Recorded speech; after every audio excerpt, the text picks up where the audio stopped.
What's up, everybody?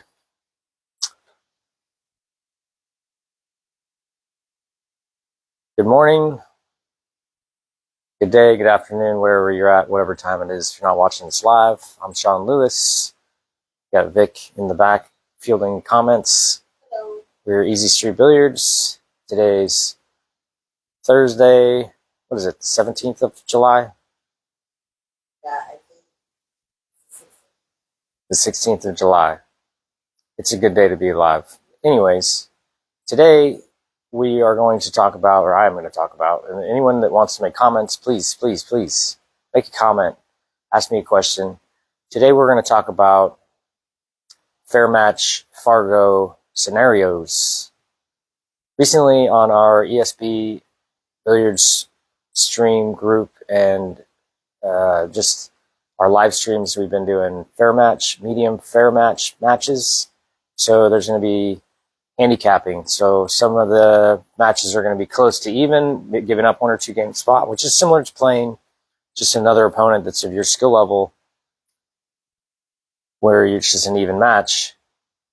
Some of them are very far out of that. Yesterday we had a match that was, the high rated player was 640 Fargo. The low rated player was 459 Fargo, approximately. So then the game that they're playing was 10 ball. The handicap situation created a match that was 16 to 6. So the high rated player had to go to 16, the lower player had to go to 6.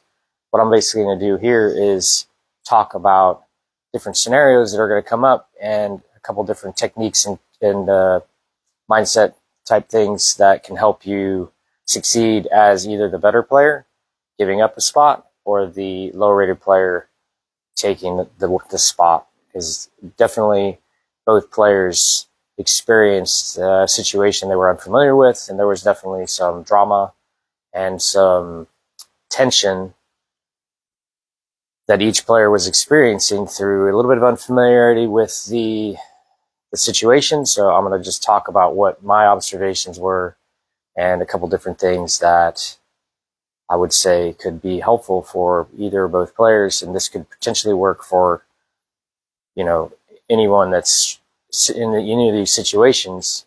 So let's start from the beginning. At the beginning, one player needs to go to 16, the other player needs to go to 6. I think that the best way I describe it, the way that I was viewing it, was that the higher rated player is basically in a marathon situation. They have to continue to play and win game after game after game to try to overcome the spot, get back to where it's an even race, and then win from that situation. And the lower rated player basically is starting out way ahead. They only have to win 6 games in this situation versus 16. So you're talking about maximum 21 games are going to get played. If it goes hill, the winner will win the 21st game, 16 to 5 or 6 to 15 as the maximum. So you're talking about over 21 games. The high rated player is going to have to win basically 2/3 of the game, something like that, 3/4 of the games in order to win hill. The lower rated player only has to win a few. So any mistake at the end of the rack for the better player is going to give a really good opportunity for the lower rated player to win the game and catch an easy win. And it's a significant situation because, you know, in a race to 6, each game is basically 18.3% of the whole total score. You know, if you need 16 games, you win 1 game. What are the math? You maybe 6% of the game of the way there each game, something like that. Definitely more, because 1 out of 20 is 5%. You know, and then I think 15 is 3. So it's anyways, about 6 or 7% of the way there. You see how it's just, you need to win more games to continue to up your percentages. So at the beginning, I think that mostly of a set, there's a little bit of a feeling out period. If you haven't played your opponent, you don't really know what to expect. So the mindset that I would adopt myself is, as the higher rated player, would be to be a little bit more conservative necessarily. Don't take those extra chances. You know, don't give your opponent an opportunity to win early games so easily that can put way more extra pressure on yourself. So your mindset's going to be, this is the finals. I'm not going to let my opponent have an opportunity to get comfortable, to get in stroke. So I'm going to continue to try to apply pressure from the beginning to try to hold my opponent down, so to speak. Make sure that they don't have any easy opportunities so that they can't just get comfortable, because I think that everyone can realize is that your Fargo number is not how good you play, so to speak. It's in the middle of a range of play where some of the time you're going to play much above your Fargo, some of the time you're going to play much below your Fargo. And in that situation, what you're trying to do as the higher rated player is prevent your opponent from playing in their better speed and try to get them to play in their lower speed and, keep them down. If you can keep them playing below 459 in this situation, and you get them to playing like 400 level play, and you keep your standard at 600 plus, it's likely that things are going to go your way. And so that's the mentality that I have, is that, you want to go into it as the higher player, just playing tough. Don't take the chances. Wait till you get comfortable before you start to really go for those shots that are maybe when you're a little bit tense and you're feeling out the table or a little bit lower percentage, because your opponent can get easy racks on you. And most lower rated players are inconsistent. It doesn't mean that they can't make the shots. It's just that obviously when you're playing 10 ball, a 450 player is not often going to run 6, 7, 8 balls. Very rarely are they going to break and run a rack, especially in a pressure situation. So as long as you're not giving them those easy opportunities, it's less likely that they'll be successful at the beginning. And then what you're trying to do is create a little bit of a concept in your mind that I'm actually controlling this game. You're forced to control the whole time. I think in an even race with the 600 versus a 400, we'll just do a 200 point discrepancy, because that's basically what we're talking about. You're allowed to give your opponent plenty of opportunities and still get away with it when you're playing an even race. You might miss 1 or 2 tens at the beginning. They win a couple games, but now, instead of it being you race to 11, you might be 2-2 instead of being up 4-0 had you played safe when you could have kept them down. And now your score is, instead of being 2-2 going to 16 or going to 11, now if the same scenario happens, now it's 2-2 and they're going to 6 and you're going to 16. They're already a third of the way there because you made 2 mistakes that maybe didn't need to happen. So as a higher player, you got to think, okay, I can't let those games just slip by. I can't just give them away, because the confidence boost is bigger for the lower rated player. Each game is huge. If you miss 110 ball and they make it, it's a bigger swing than in an even race. You got to think about what might happen and how it's going to affect your mentality and what you need to do to prevent and to hopefully tilt things in your favor. So at the beginning of the match, as the higher player, my opinion is that you want to play a little bit more controlled until you get going. If you start out, you're feeling good, that's one thing. My opinion is most of the time that's not what happens. In these scenarios, it's like you get 30 minutes of warm up, then you lag, you're breaking the balls. Now you're in the match, you're playing for a few bucks. There's going to be some nerves. That's normal. That's kind of how it goes. There's a feeling out period.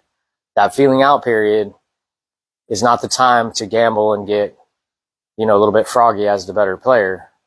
You're not necessarily going to draw your best game to you within the first 20 minutes of the set. You can lose that early on in your mind, because then if you give them too many games, now all of a sudden you're in a dark hole, and now you're really going to have to battle.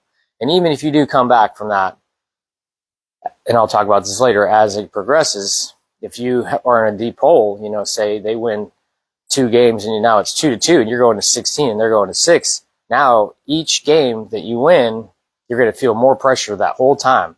You're upping your own standard of you must play better in order to win, because now they've already captured some games. They may not be feeling that pressure.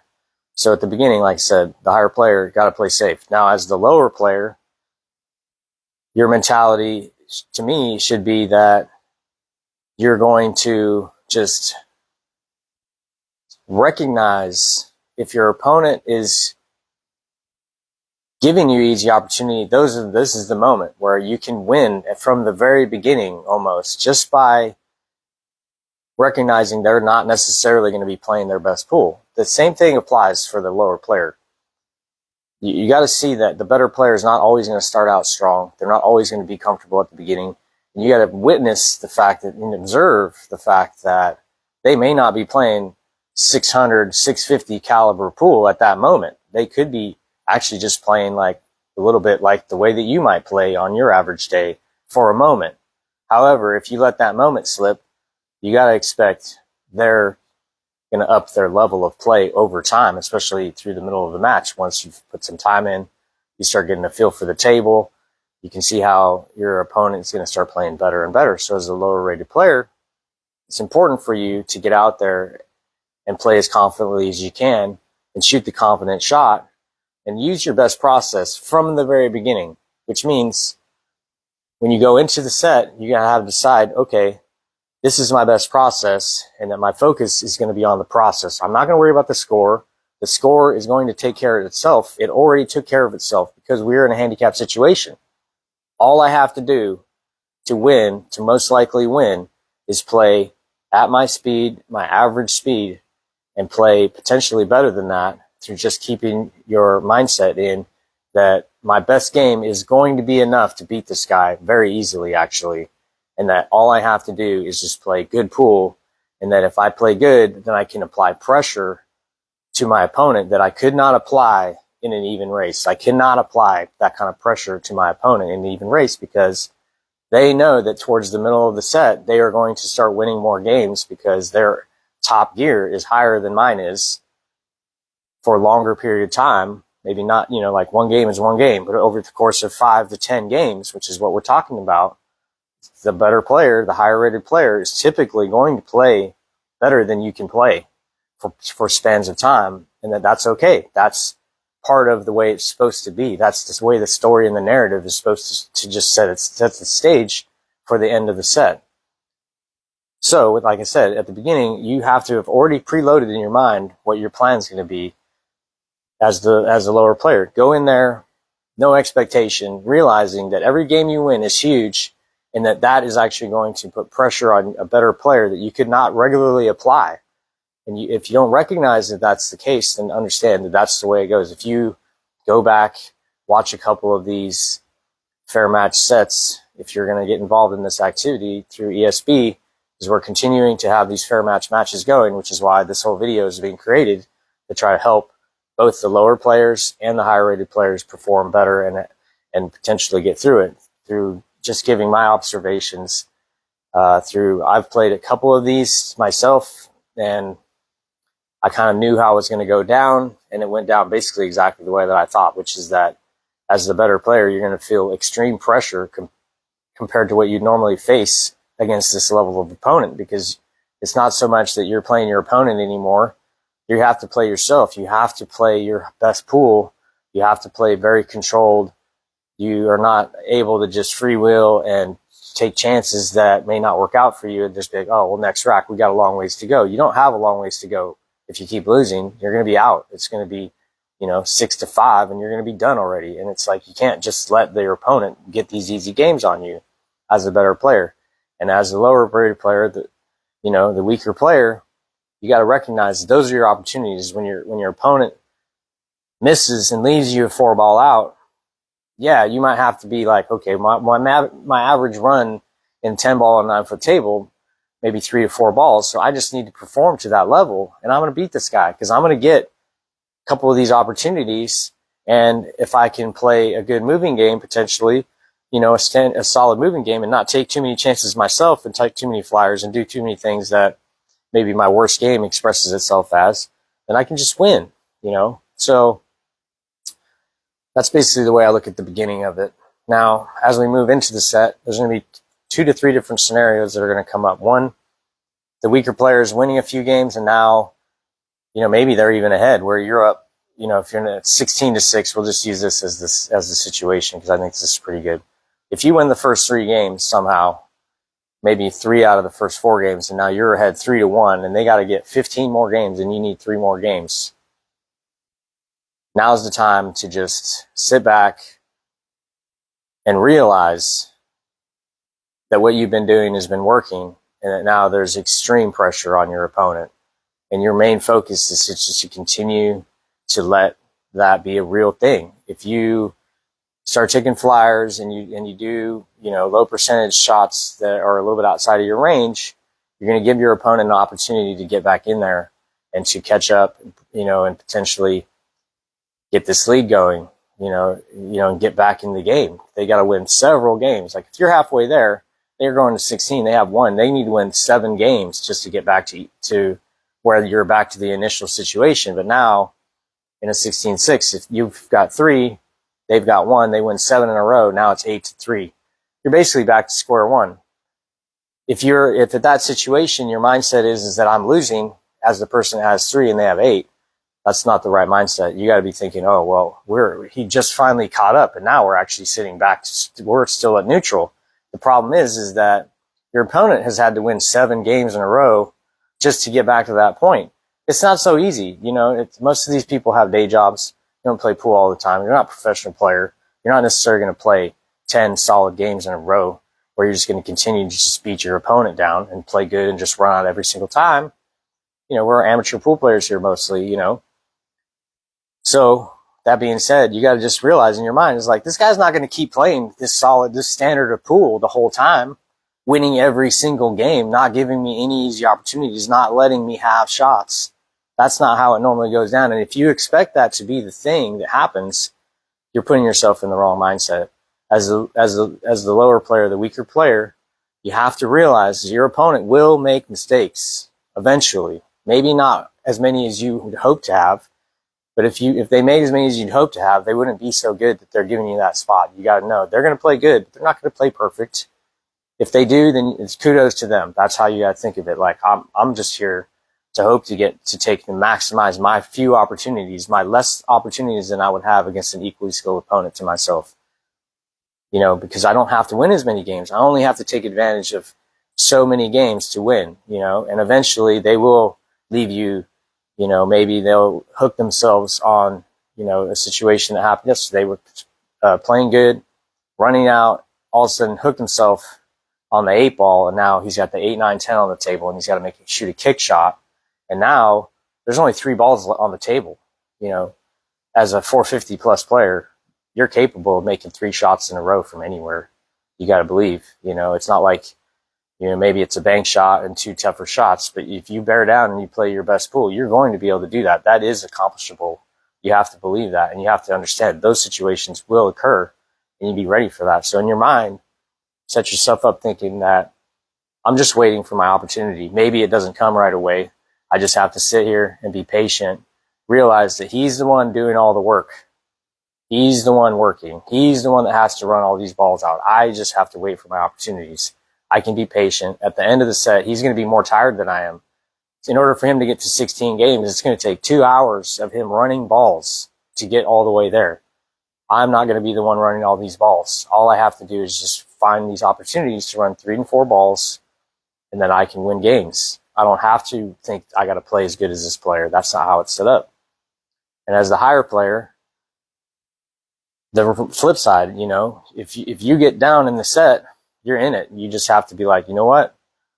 I can't give them anything. I have to just stay solid. I have to stay tough, but I have to be patient, and I have to use my best process so that I can continue to control and play well. And I got to keep myself, energetically, emotionally stable enough to where when I start maybe losing my energy level and I start to lose focus, that I can recognize that and hopefully come back to center and get my game back and not take these little mistakes that are going to potentially lead to big swings. Because if I make a mistake, like I said, you had to kick at the 8. If I have a situation where I'm having to kick at the 8, it is what it is. If I beat myself up, if I get emotional over not running out there and I allow my opponent to have an easy opportunity, it is what it is. I know that my opponent's not as often going to get there as I would think against a better player. You also have to understand that your opponent is not a great player necessarily. That's why you're giving them such a big spot. So you have to just always be objective about what's going on. And they're like, it's not the end of the world. I can play it at a high level. If I play my speed, my known speed, and I just stick with it, then I can keep grinding this guy down. And I just need to continue to be as relaxed and conserve my strength while I'm playing the game and not burn out through the effort of playing super tough. It's like if you use a process that allows you to be like, okay, I'm a little bit tough on this ball. And if you have an automatic process that says, well, what are my options, my true options? Should I always go for it here? Is this too difficult? Or should maybe I look for an easy safety, a better opportunity, knowing that my opponent is not going to be able to outmove me in the long run. If I play a good safety, it's likely that their kicking or their jumping is not going to be to the level of a player of my own caliber.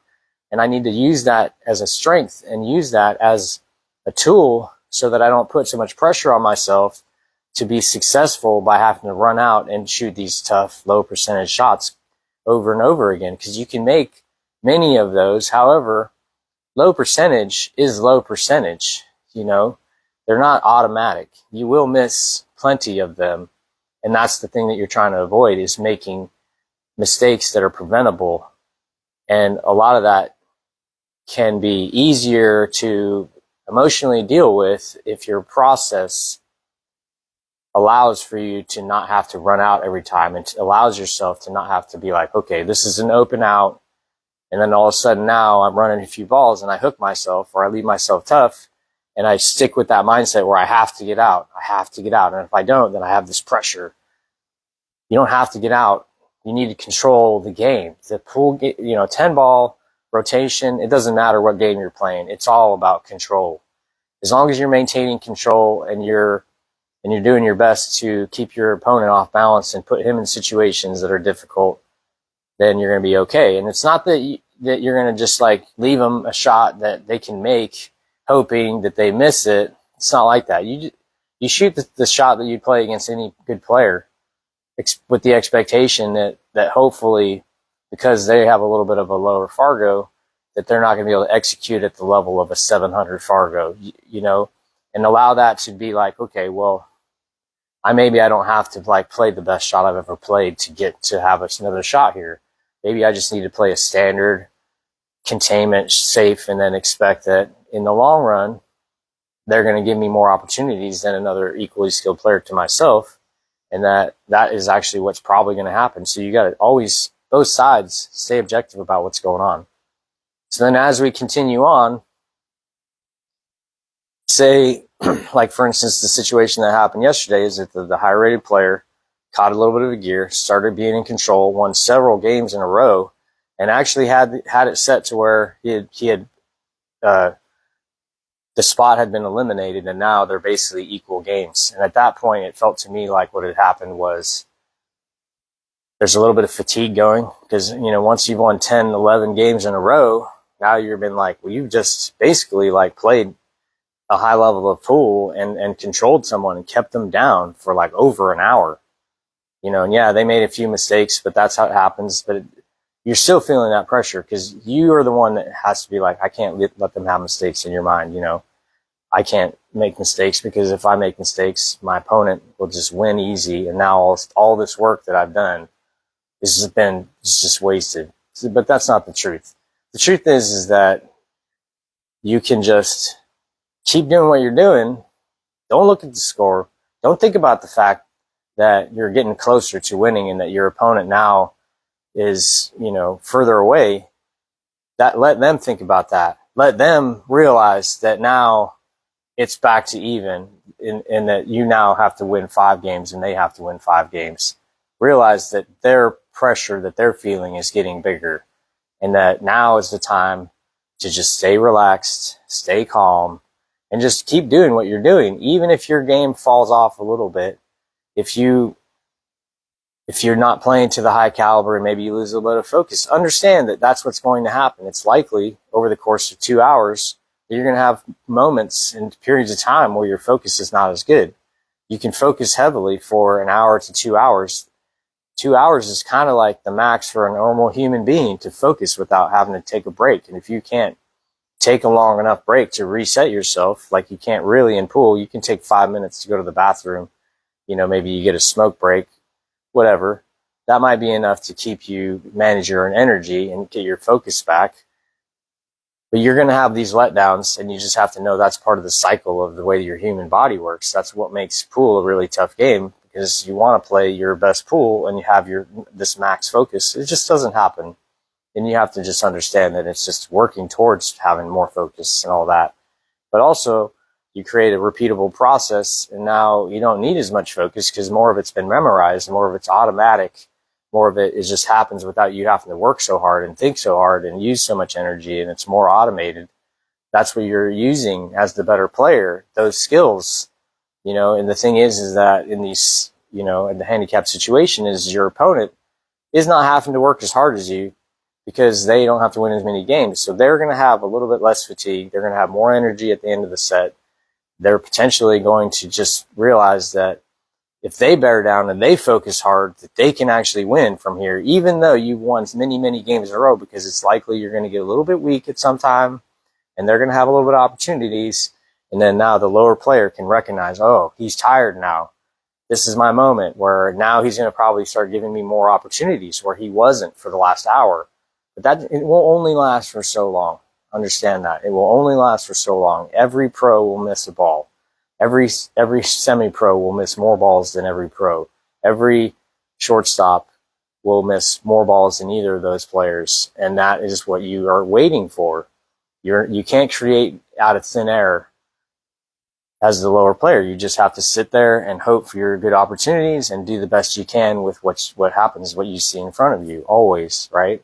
But know that your energy level, if you're in the chair and you're thinking about all the bad things, all the things that aren't going your way, and you let that hold over you, you're going to have a lot of trouble winning at the end of the set, because you're going to be thinking about all the things that aren't helping you. And you need to just realize when you're sitting in the chair, you're just waiting for your opportunity. Watch them play the game. Try to absorb as much information as you can.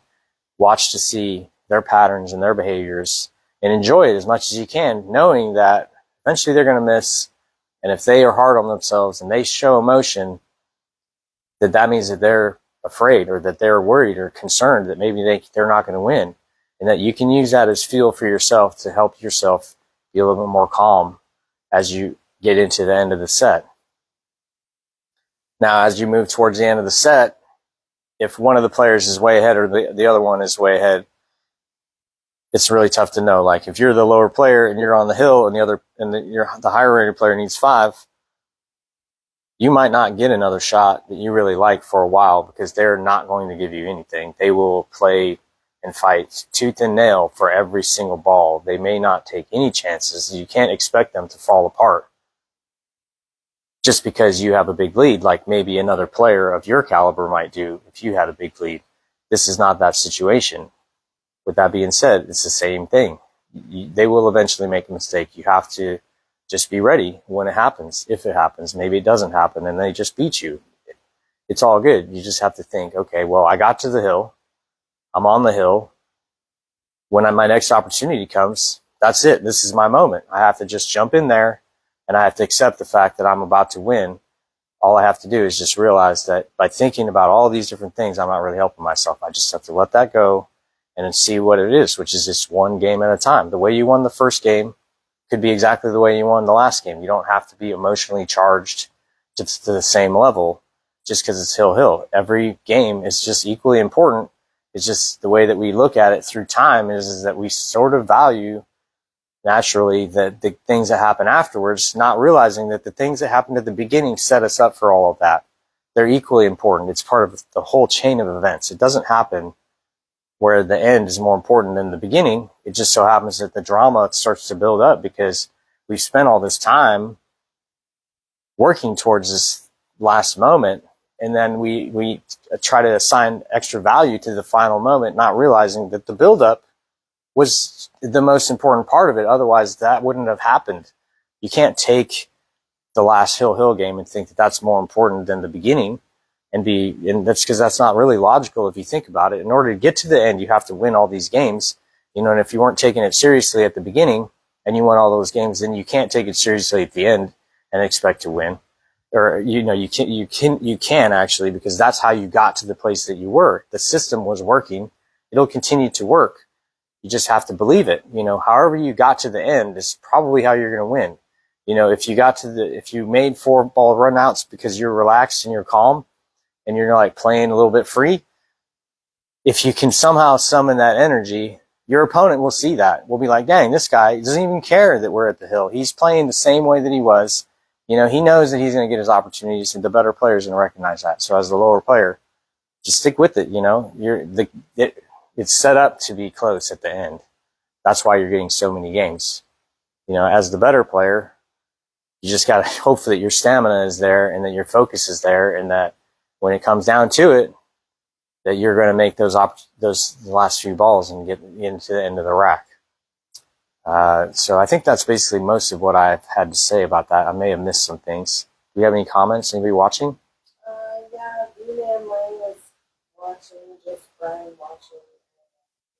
But there's been so many times that his Fairmatch matches. Oh yeah, that's how it's set up. And you got to think, okay, what are the scenarios that I'm going to enter into this situation, and how can I actually just win right away? You don't even, you know, if you're getting weight to get to Hill, think about like, well, what could I have done to make it where I didn't have to be at the Hill situation, you know, because I feel like most people realize that Hill, the better player is favored just through the skill differential. With that being said, in order to get to the hill, you've basically neutralized that advantage. So there's probably a few things you could have done earlier in the set that could have gotten you to the point where you didn't have to deal with that kind of pressure that you're feeling at the end. Because it's natural to feel this extra pressure. The fact that you know that you shouldn't feel pressure, or that it's like doesn't help you feeling that it doesn't really make that, it doesn't really do anything. You have to have techniques. So one of the things that I'm trying to express here is you got to formulate techniques in your mind, mindset tools to help you move forward and have realizations about what your opponent is dealing with, so that then you can help yourself be conscious about what it really is going on and be objective. Because if you funnel yourself to the dark place and you start the downward spiral, you're going to lose most of the time, unless your opponent is worse spiraling. But if you're both spiraling, then really all that has to happen is one of you has to recognize that the other player is spiraling, and then realize, like, well, if my opponent is afraid and they're nervous, why am I afraid and nervous? I know they're going to play worse. I should be confident. I actually can be confident here because my opponent is actually the one that's fearful. You know, they're waiting for some sign that they can win. If you were confident, you wouldn't worry about your opponent being good enough to beat you. And even if they do beat you, you wouldn't care, because you'd realize that you did your best in playing your confident game, whatever that looks like, be it aggressive or safety or defensive moving or a combination of the two, depending on how much balance you have, your level of aggression and conservatism and all that stuff, and all the different things that lead up into how your game is the way it is, so that you play your style of play, the best style that you can come with. You know, and then once you can find that, then that's just what you have to do. You know, and if you want to have a different skill set, then you just have to go put your time in on the table and learn the shots that help you shoot the way that you really want to shoot, the way that your best self shoots. You know, these hill situations are great experience for both players, because, you know, the better player has had to win many, many more games than the lower player, and that takes some of their energy away.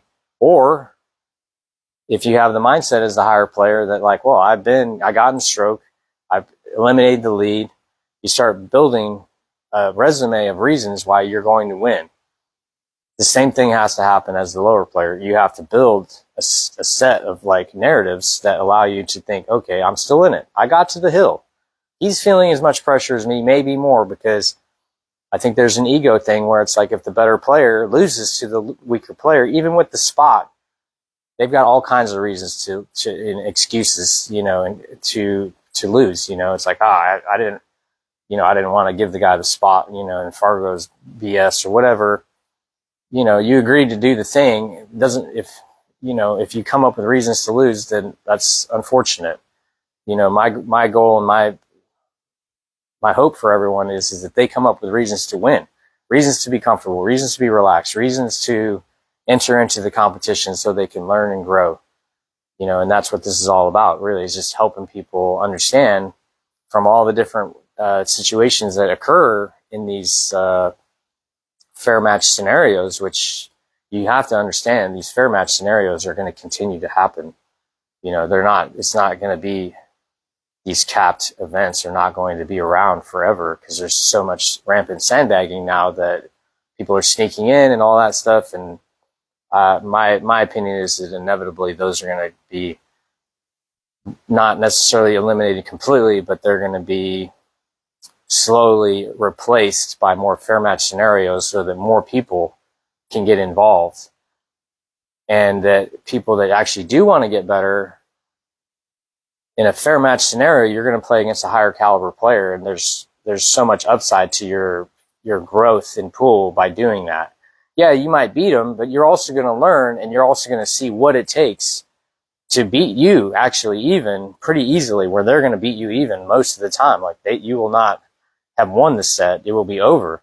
But here you are hanging in there, and now you get to the end of the set. It's almost like you get to teleport to the final, to the hill game that you couldn't have gotten there any other way. And now you get to feel that pressure against a better player. And now all you have to do is execute one game and realize that if you do that and you win, that you did it. And that now you're like, okay, well, how can I fill in the gaps? How can I get to that place without the spot or lessen the spot? That's how my Fargo goes up. If I beat another, if I'm a 450 player and I beat another 450 player, that happens through a combination of me playing a little bit better and them playing not as good maybe as they can play. Now, that not as good as they can play, there's not as much information that can help you get better as a top player playing good pool enough to win many, many more games than you, show you what they're doing, beat you, and that yet you still have an opportunity to win at the end. That's my opinion about why, as pool seems to be growing and coming back and having a resurgence, that the reason why is because there's more people that are willing to try to get better through the efforts, and that fair match situation helps to lead that to where this is the way, where guys that are like, I'll play anybody. I'm like, well, you want to play in the fair match then, because that's being able to be like, I could be 685, 690 Fargo, enter into a fair match competition against a 450 Fargo, and now we're talking about, I'm playing 18-4, 18-5, and I'm going to get into there feeling the pressure and feeling the heat because I want to up my level of play. I want to reduce the amount of mistakes that I'm allowed to make, and it increases the need and necessity for me to play a higher level, a higher standard of play than I would have to play against a lower player that we're playing even. I can get lazy and still win. It's not good for your game. It doesn't help you up your level. So even as like a 500 player playing against a 450 player, if you give them a game on the wire, you'll feel that pressure, and that is better for you in the long run, although maybe financially speaking, it won't be as beneficial because you're going to lose more often. However, my opinion about the way that pool is that you can't think about the money as being the reason why you do it. It's just too easy to go and work and make money, to where if you think that making money is what's important about pool, you have to do more things than try to improve. You have to find different games to get into and all that, and that becomes a whole another thing that is fun, but is not all about getting better. And our focus at ESB is to help people improve, learn how to compete at a higher level. And that our opinion is that the fair match system is a good way to do that. Maybe not the ideal way. We're still looking for always better ways to help people compete at a higher level. But I think that it's a good mix, and that with the community the way that it is, there aren't a lot of top players, and the top players don't have an opportunity to compete as regularly in situations where they feel the pressure. So the fair match gives that to them, and then also it benefits the lower players by them being able to get experience and actually have an opportunity to win, so that they're not just feeding the higher players, they're not just donating constantly so that the better players get all the money all the time.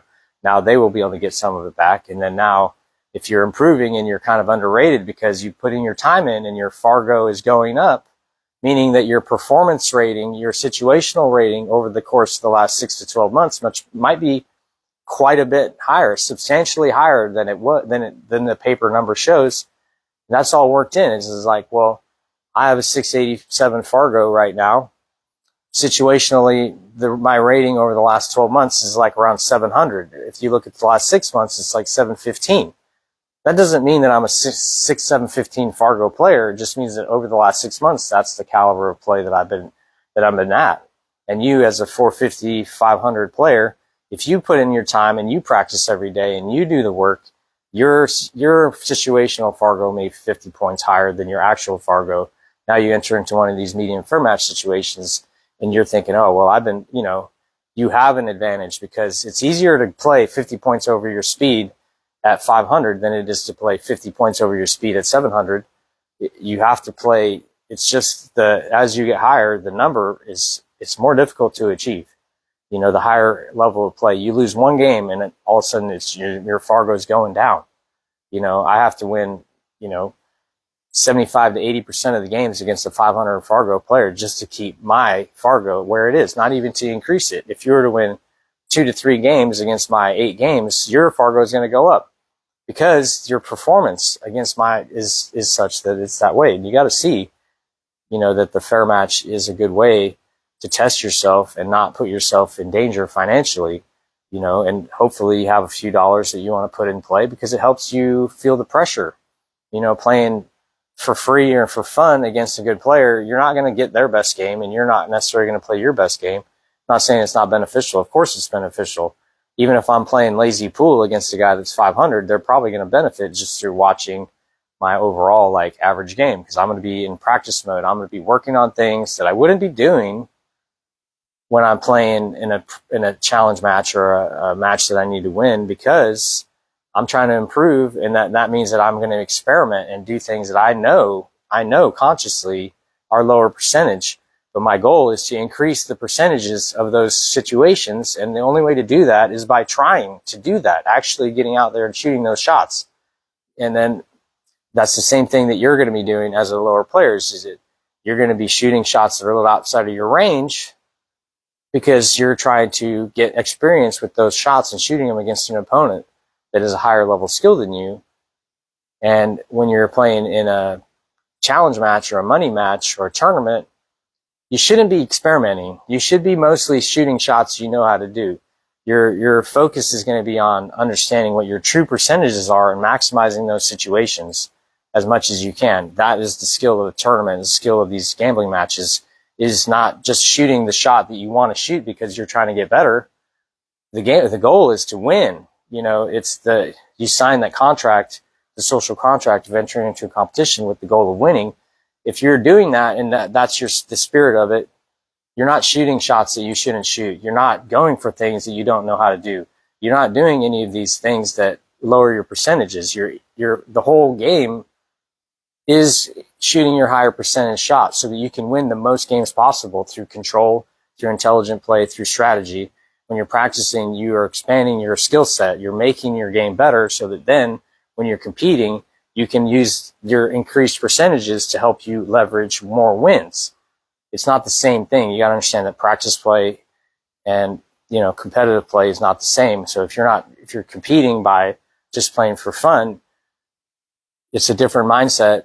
And that the nice thing about these competitions is that you can learn how your real percentages are, because if you go back and you watch yourself play, you'll see situations where you're shooting shots you shouldn't shoot. And hopefully you then can figure out a strategy that will help you move yourself forward. And when you're playing in these longer races against better players, you're going to be exposed to more of your weaknesses and you're going to be given less good opportunities. And that itself is part of learning how to play better. Is a better player playing against another better player knows immediately, I'm going to have less chances. So I need to maximize each one of those opportunities more so than I would against a lower player, with the expectation that the lower player is just not going to execute at the higher level just because of the number. Not to say that they won't at that particular time. Everyone's allowed to run every rack there's nothing stopping you from running out.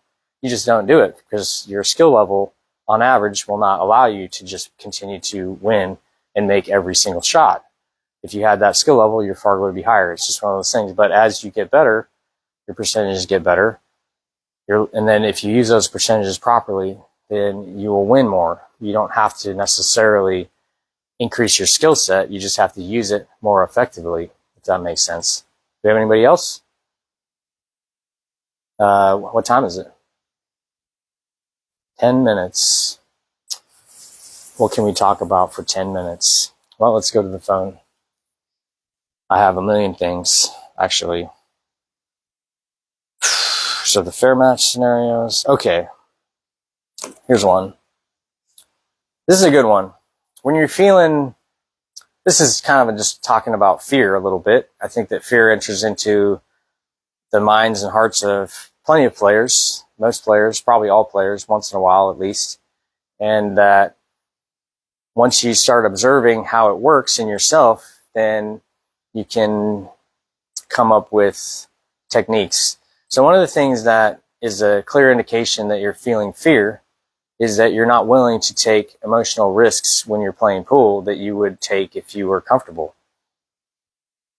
If you're not confident when you're playing, you're going to play tentatively. That's because you're afraid that you won't make the ball, and that forces you to then not play confidently, in a sense, where that you're expressing your fear through your tightness of your stroke or through your decision making.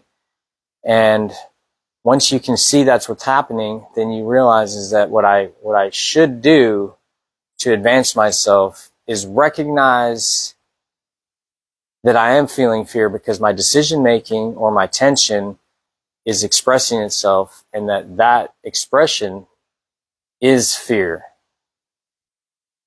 And then once you've observed that in yourself and seen the pattern of how it expresses itself, because it's not the same for everyone.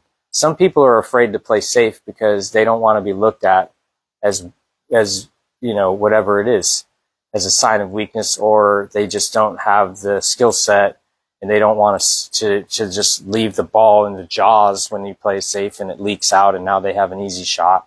They'd rather just go for it and jump on their own sword if they miss. And there's other people that won't take that chance and that they will play safe, even though they should go for it because that would expand their game. And maybe the higher percentage shot, maybe they do have the skill level required to make that ball, but then they won't shoot the shot because they don't want to take chances, because that's their kind of fear.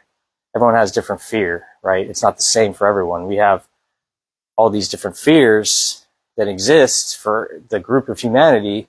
Each person has different expressions of that.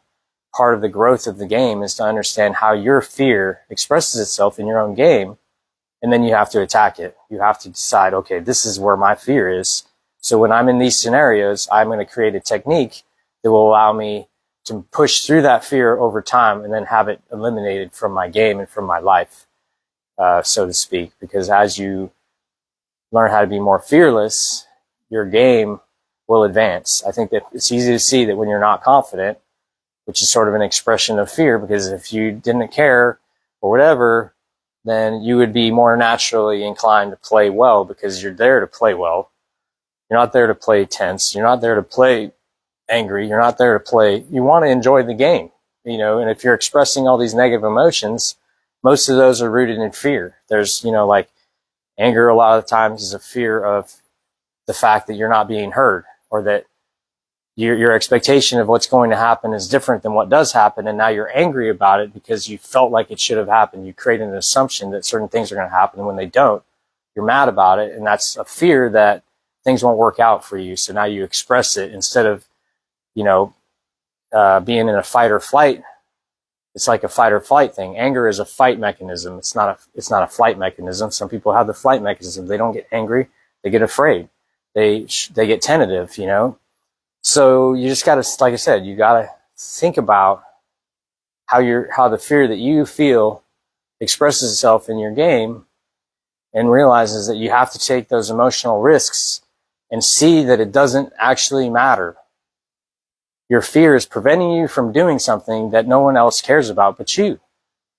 Nobody cares if you play safe more often. Nobody cares if you sell out on a shot when if you're playing safe. You have to shoot those shots to learn how to shoot the shots so that you can then be fearless when you do it, when it matters, when you're trying to use your percentages. And if you don't attack and try to overcome your fears, then they will just be there forever. You don't just become fearless through avoiding situations that make you afraid. You become fearless by entering into situations that make you afraid and shooting the technique, the shot, the strategy, and using your proper, what you decided objectively before the fear was in play. What's the right shot here? Objectively, the right shot for me, even though now I'm feeling some emotions that are trying to tell me, no, that's not what you should do. That's not how it works. If you let your emotions dictate your strategy, you're succumbing to the fear, and then you're habitualizing it, and it will never go away until you actually learn tricks and techniques to help you move beyond that.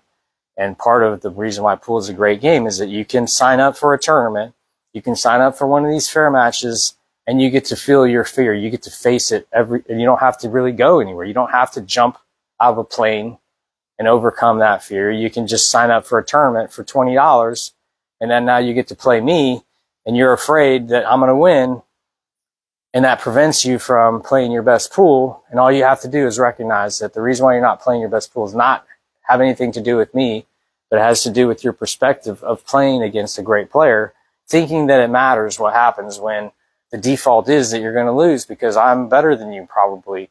And that you shouldn't be afraid of that. You should be trying to figure out how to make that not be the standard. Like, how do I, by playing weak safes or going for shots you shouldn't go for, you're just demonstrating that you're not playing a game that's as good as it could be, because you do know how to do better.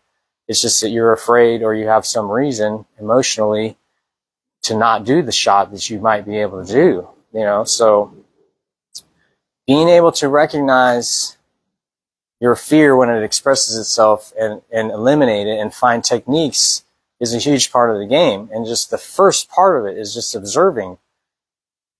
If you're playing pool, there's kind of a best way for society, if that makes sense, like a standard route that makes sense for most players. And that's what typically you should start with. And if you have a reason to not do that, then you should analyze what that reason, psychologically, why that reason exists for you and not for most of the other players. Because that's the differences between what you think is right for you and what you think is right for the rest of humanity. A lot of times are emotional reasons and not logical, like physical reasons, because the physics of the game is set. There are certain techniques and strategies and pathways that are simpler and easier and more repeatable, and that's what increases your percentages, and those are pretty much set.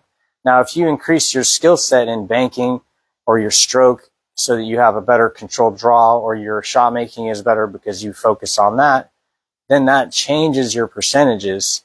And that part of the reason why you're strong in one area is because you're weak in another, because you avoid that thing because of an emotion.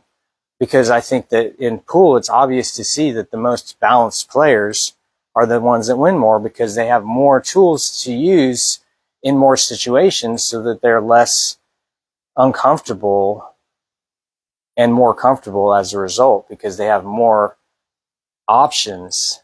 And that if you don't learn more techniques, then it's harder to be comfortable all the time. And part of that is just you don't want to be uncomfortable and learn the shots that you don't know and all of that stuff. And that itself is an expression of, well, why is it that my game is one-sided so hard that I struggle in all these situations? And that struggle is a habit. You're asking for to struggle by not working on your weaknesses. And I think it's easy to see that that's how the game is that me as a solid 685 plus Fargo player, when I look at a 450 player, I can tell exactly what they're afraid of just by watching them hit 10 or 20 balls, because they don't have especially people that play more pool than I do. If you play like 3-4 days a week, you're hitting more balls than I am most of the time, unless I'm preparing for a tournament.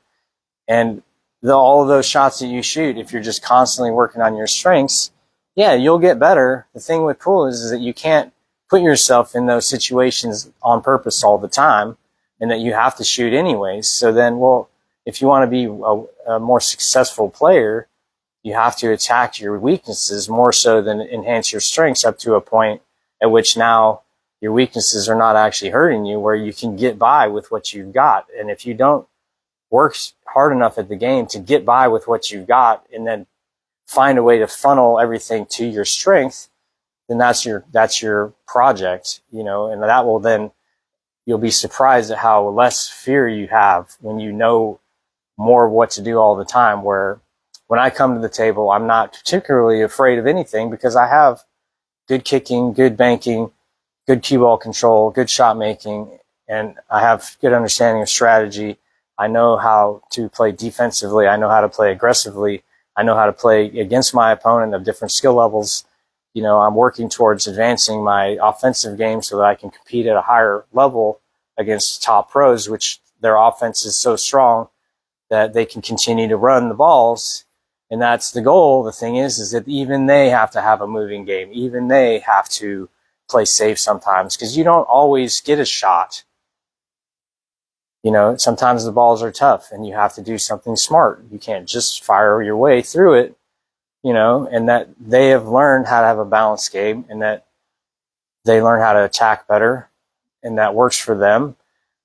With that being said, is if you're not going to commit 2 to 3 hours a day for the rest of your life, it's very difficult to get to that level. But one of the ways you can shortcut your progress is just by like watching and seeing what you're avoiding of the shots that are available, and learn how to do those shots. And then that's one good way to just be less fearful and have a little bit more confidence in your game. I feel like we've gotten there with the 10 minutes. You got anybody else? Kelso, what's up, bro? He said, he was like, yes, I was just talking about this with a friend of mine. He's nice. I don't know if everybody heard that. Kelso has gotten on for next week's Titan of the Table. Oh, yeah. But he's just talking to a friend of his and agreeing with what I'm saying. And this is partly for you, Kelso. I hope that, you know, some of this information resonates with what you're working with. And I can see you as a person that's trying to get better and works towards getting better. And that's what this is all about. It's just like giving my information, my opinion about things, and hoping that other people that are trying to improve can listen, and hopefully it resonates, and then they work on the things that they see in themselves that they can work towards getting better, so that they can move beyond the level that they're at. Because no one really wants to be stuck at their Fargo. They'd all like to be better. I don't know anyone that doesn't want to be better. The only people that I think aren't really trying to get better are the ones that are trying to make money at pool. They stick themselves in an area where they have an advantage against the people that aren't smart enough, or they have enough money to where they can gamble and lose and be okay with it. And then that's their focus, which is fine. It's actually totally cool. There's no reason to not do that. You know, I'm one of the fortunate people that I can make money playing pool, so I don't have to necessarily like hide my speed. But if you want to make money at pool, there's only so many ways. The hardest way to make money at pool is actually to get better. The easiest way is just to find players that you're better than, and then that will gamble with you and beat them forever. You know, so which is fine, because they have to learn their lessons too. You're hopefully showing them that they need to figure it out also. You know, you don't want to be a huckleberry. You know, you want to be somebody that knows what's going on. You know, and so it's like, I don't have a problem with people that go in to do all these things. You get to do what you want to do. We get to do what we want to do. And like I said, we're trying to make everybody better. You know, and hopefully get that person that is a huckleberry now to not be a huckleberry later, so that then you have a little bit more challenge. All right, everybody, we're going to take it off. Enjoy this thunderstorm, and have a good rest of your day. I'll see you next time.